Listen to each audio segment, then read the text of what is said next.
Yesu asifiwe.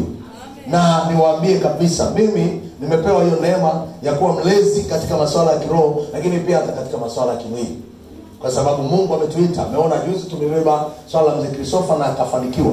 Na anawasalimia, ameenda Dodoma mara moja kusalimia familia, anawasalimia aliniaga. Bwana Yesu asifiwe sana. Tusome pale kwenye Waebrania. Biblia inasema kwa imani tunafahamu ya kuwa ulimwengu uliumbwa kwa neno la Mungu.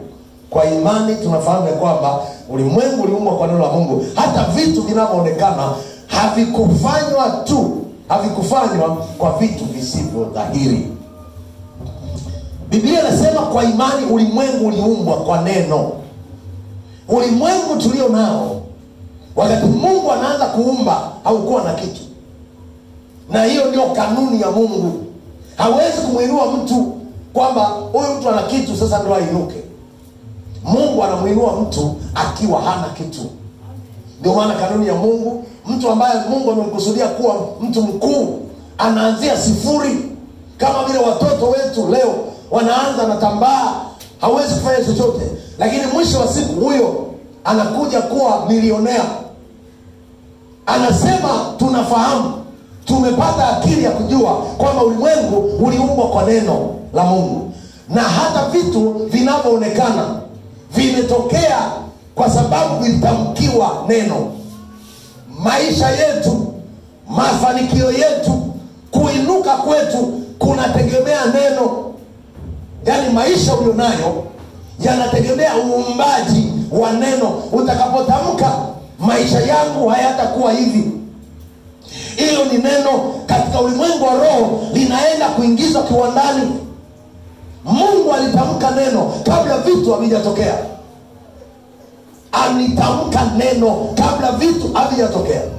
Inawezekana kijana huko hapa unaishi nyumba ya kupanga, na nataka nikuambie, anza uumbaji kwamba nitakuwa na kiwanja, nitajenga kwangu. Uko binti hapa, endelea kujitamkia mema. Umba kwenye ulimwengu wa roho. Na hata wakati mwingine fanya hatua, chukua hatua. Nakumbuka kuna mama moja aliwahi kupita kwenye mikono yetu ya kichungaji hii. Alikuwa anapita kwenye changamoto. Alikuwa hana watoto, mume wake mpaka alimtelekeza akachukua msichana. Maisha yakaharibika kabisa. Lakini nakumbuka siku tulipomtamkia neno, kama Bwana anaenda kukupa watoto, na tukamwambia fanya tendo la imani, nenda kanunue nepi. Unataka mtoto wa aina gani, wa kiume wa kike? Kaenda kanunua nepi. Nakumbuka mpaka mtoto azaliwe ni zaidi ya mwaka. Tukaambia chukua nepi, anza kuandaa mazingira ya nguo za watoto wako. Akaenda Kariakoo, akaenda supermarket, akanunua vifaa vya watoto wake. Tena akasema mimi nataka nipate binti.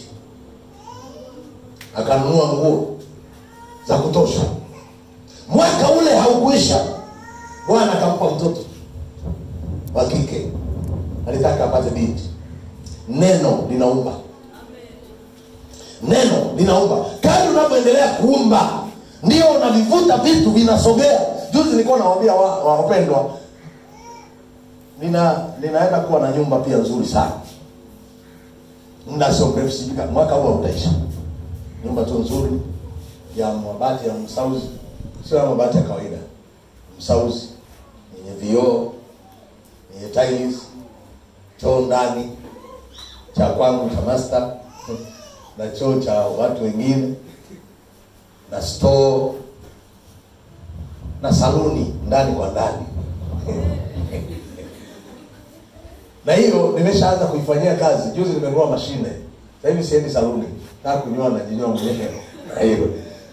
Yaani ni uumbaji, unaumba kwenye ulimwengu wa nini? Wa roho, kwamba hiki kitakuwepo, hiki kitakuwepo. Tunaviumba hivyo kwenye ulimwengu wa nini? Na frame kadhaa za kupangisha za wapangaji, lakini na maduka. Ile inatoka wapi Bwana anajua. Haleluya. Kwa sababu Mungu ameniita nimtumikie, na nimeamua kumtumikia. Nilikuwa namwambia hata juzi, nikamwambia Bwana, mimi sitaki kujichanganya kwenda kwa waganga kutafuta msaada. Ujana wangu mimi sijaenda huko duniani kajichanganya sana. Ujana wangu karibu mwingi nimeutumia kanisani. Sasa nimeokoka nikiwa na miaka kama 20 au 18. Miaka 18. Nikatumika kanisani kama mshirika kuanzia mwaka 94 pale. 95 nikabatizwa. 96, 97 nikaenda chuo cha Biblia. Wakati huo vita imenuka vibaya sana. Familia yote imecharuka, hawana uhusiano. Nikaenda chuoni, sina hata mawasiliano, hakuna mtu anayenipigia simu wala kunitaka. Nimetoka chuoni, moto unawaka, karudi kanisani mahali ambapo nilikuwa nasali. Wakainuka kwa machuo ulichoenda tukitambui. Nikakaa kanisani. Nikapewa nafasi ya kuwa mwenyekiti wa vijana. Moto unawaka. Nikaanza kushuhudia pale maili moja pale tulivuruga pale kabla hajavunjwa pakatengenezwa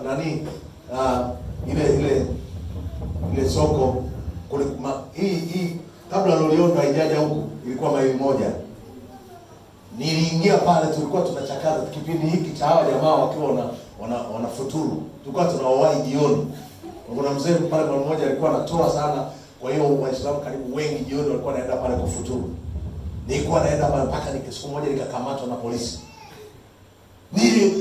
Hayo yakaendelea, wakati huo hakuna mwelekeo. Ile tu nataka kuingia kwenye huduma papo, mama mmoja akanunua basi. Akaniambia naomba unisaidie usimamie gari yangu. Niwe konda, yani niwe mtu wa kushika hela. Wakati huo hela hamna.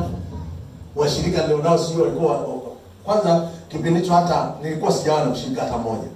Akaniita, kijana tumekaa wote kanisani, tulikuwa tunasali kanisa moja. Tumekaa wote kanisani, nimekuona ni kijana mwaminifu, naomba usimamie gari yangu. Wewe utakuwa unashika hela, gari ya kwenda mkoani. Nikamwambia pana, nasikia ndani kumtumikia. Akanicheka ya kutosha. Yaani wewe akili hasikutosha. Unaingia kwenye huduma huna hata kitu, alafu ni maskini. Nikamwambia Mungu atanipa huko mbele kwa mbele. Ile gari zake mpaka leo hazipo, zilikufa. Nakumbuka siku moja alikuja hapa. Nakumbuka mama moja alikuja hapa, alikuwa mbunge. Hata sasa hivi yupo ule mama. Alikuwa mbunge wa viti maalum.